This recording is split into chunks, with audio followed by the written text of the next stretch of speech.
let's go on to the first question. Okay. Tell me one thing that you want people to remember about you.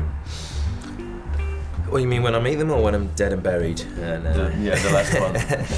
Okay. I think that I lived a life, a full life, lived life to the full, lived with passion and followed my dreams. That I was loyal, loving, and yeah, maybe sort of left a nice sort of positive aftertaste with meeting them, even if it's just a smile. Yes. Okay. What is your greatest passion? I think that's sort of a bit of a cliche in terms of sort of life, really, in terms of embracing life and the fact that here we are, on a ball floating around in space and having this conversation now, and just all sort of what life throws at you in terms of experiences, people. But in terms of maybe something more tangible, passion. I love dancing. I've always loved dancing, and I think what I like about it is that sort of when I'm immersed in it, it's like time stops. Hours and hours can go by. And you just immersed in it, and it's being present, I suppose, and not clock watching. It does sound like a passion. Yeah. Why did you move to London? Maybe the same as a lot of other people. The bright lights, in terms of the excitement, the full ambition. So before I was in London, I was in the Cotswolds, which is a lovely place, beautiful countryside. But that stage of my life, I wanted sort of a bit more excitement. So I was used to work in travel. I was working at a travel firm there, and I got another job in London with a travel firm. But also I was travelling down at weekends to go to Pineapple to dance, and I was getting little bite chunks and thinking that I need to be here. This is where it happens. Okay. It's like you're on the pulse here, What do you love about London?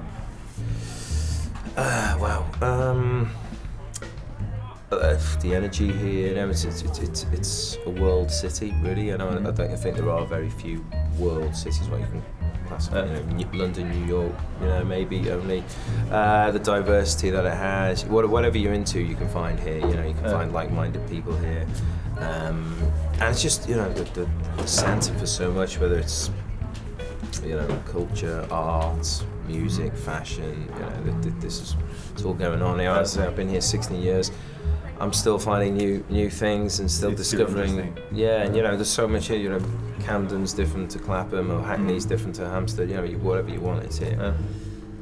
Is there anything you would change about London? Yes. Okay. What is that thing? Or thing? I would change sort of the stress and aggression that's here. I do find people can be sort of on edge and they're ready to explode,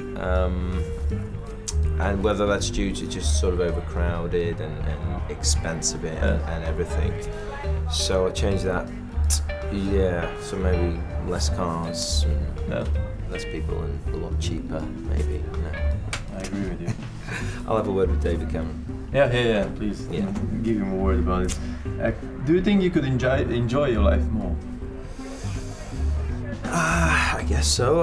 I try my best. I really do. I enjoy life. I'm throwing myself into a lot of hobbies and doing things and experiences. For me, life is about experiences rather than sort of accumulating stuff. But I think you can always do more and strive to do more, have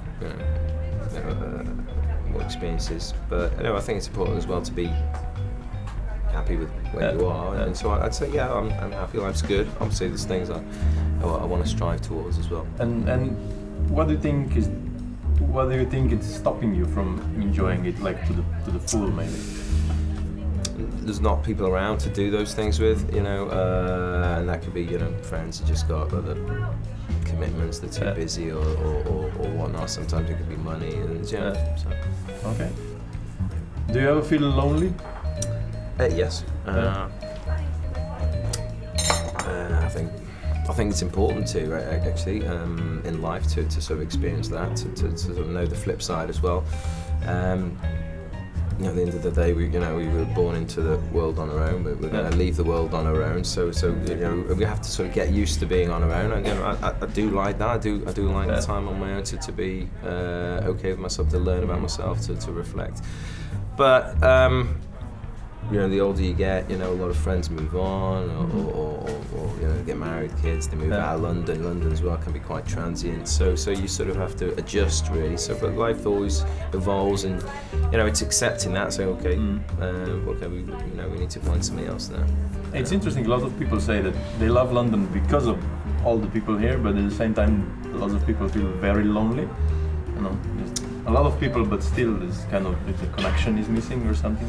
Not enough socializing, maybe.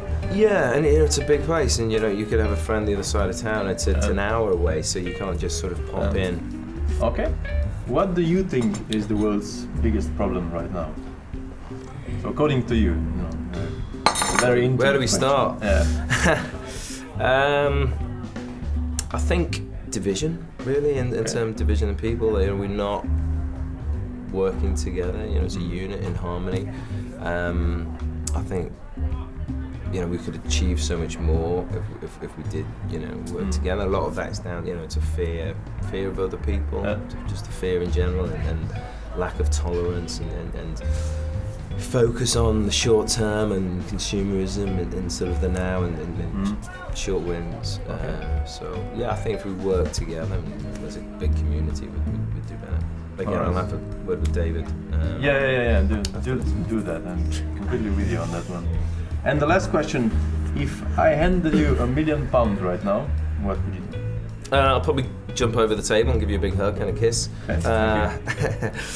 and leap around and stuff. But after that's settled down, what would I do with it? I'd probably buy something. I'd save something, and I'd give something away. So. Buying my car gave up the ghost around Christmas time, so I'm in the market for a new car. I've got a place. I'm very lucky to have a flat in London, but I'll probably get a bigger place.